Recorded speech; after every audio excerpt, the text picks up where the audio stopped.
So let's get into it. You ever wonder what happens when the quiet dude at the CIA, the guy with zero field training, is more into decrypting files than dodging bullets? What if he ever decides to just go full Liam Neeson? That's the amateur. Rami Malek goes rogue, and he does it with absolutely no finesse. And somehow that's the point. Let's talk about it. Now, Charlie Heller, played by Rami Malek, is a decoder. He's a decoder for the Central Intelligence Agency, the CIA. He's not a spy. He's not a fighter. He's just a guy with a badge and a key card. But his life gets turned upside down when his wife, Sarah, played by the always brilliant Rachel Brosnahan, is killed in a London terrorist attack. The agency he works for, they basically just shrug and move on. So Charlie's like, yo, bet.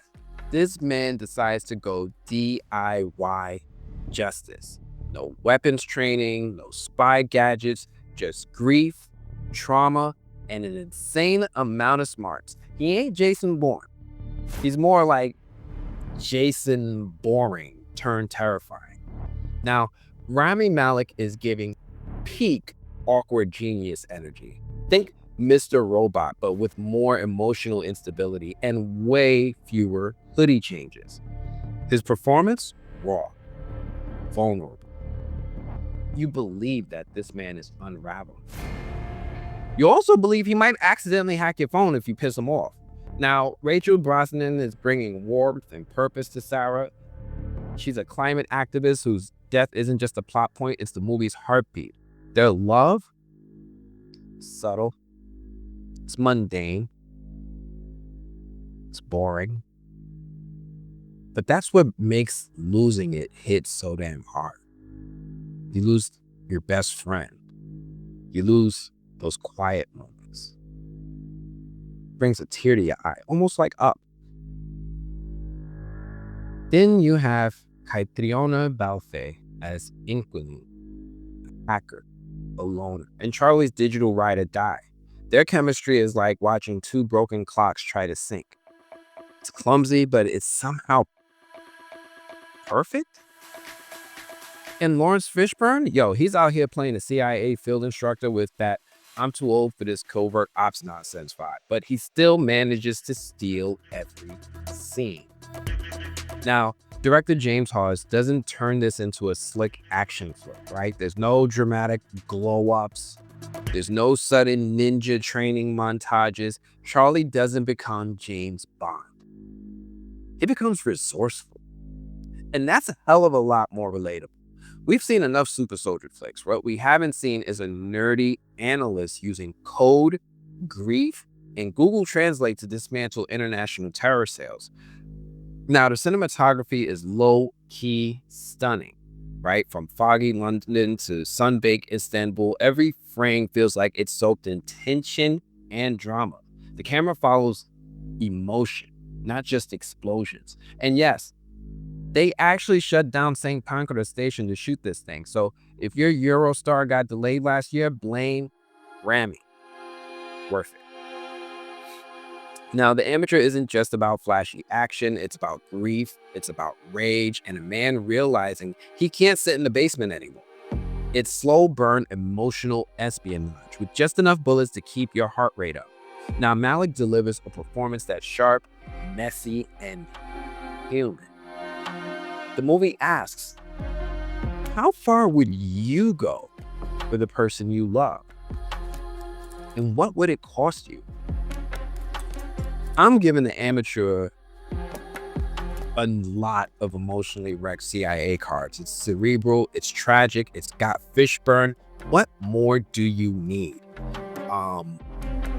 If this review cracked your code, do me a favor, hit that like button like it owes you back pay. Drop a comment if you survived spy school, and don't forget to subscribe for more movie reviews that hit harder than CIA red tape. Now, as far as what my final score is for this movie, I actually did a written review on the movie blog. So let me just go ahead and share it over here. pull you down, pull you up. I did a review and I gave this a solid 7.7 out of 10. This movie surprised me. I wasn't expecting it to be this solid, but I can't tell you the last time I had this much fun watching Jason Bourne movie without Jason Bourne. It was so good. If you're into just saying, hey, I've seen this movie a million times. Didn't Gene Hackman do this? Didn't, Hugh Jackman do this? Didn't so many other actors do this thing where they're running and it's a cat and mouse movie? Yes, you can rewatch those movies as much as you want. But if you're into watching a retelling or modernization or just the same old story but a new coat of paint, this is the movie for you. But yeah, I absolutely adored The Amateur. I really, really, really enjoyed this movie. I think you guys would enjoy it too.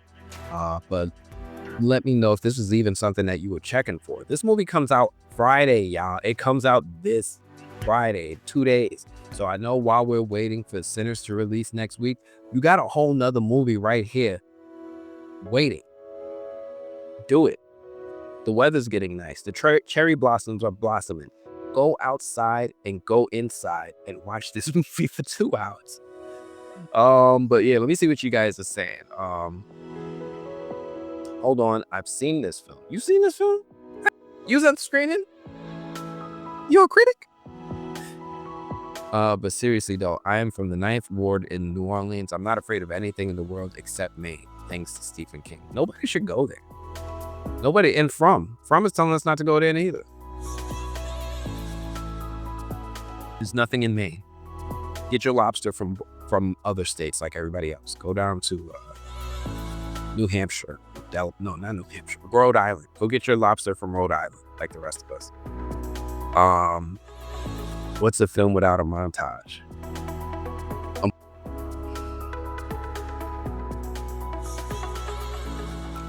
Just a movie.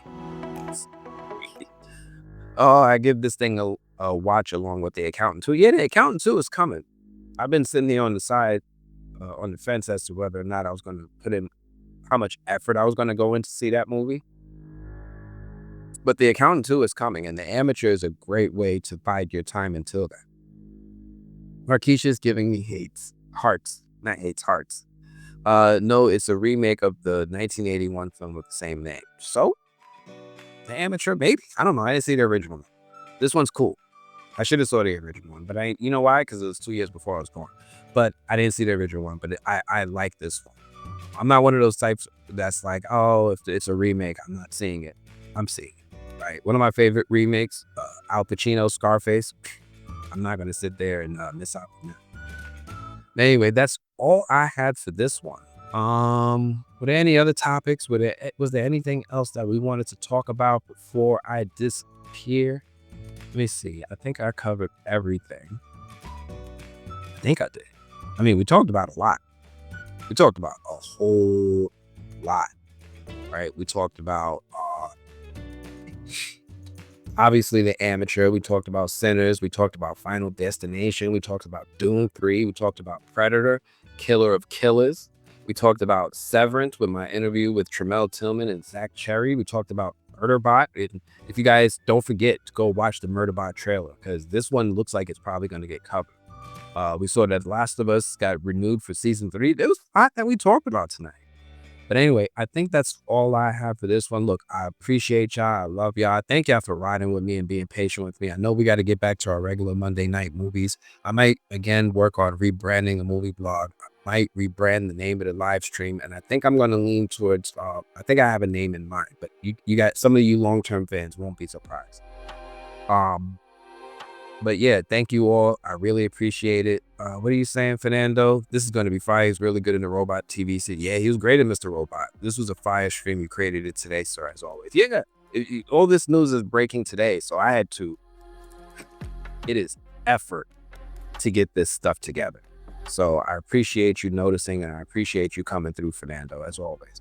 Thank you, as always. I really appreciate you all. Love y'all. See you again on Monday. Until next time, I'm going to check you all later. Peace.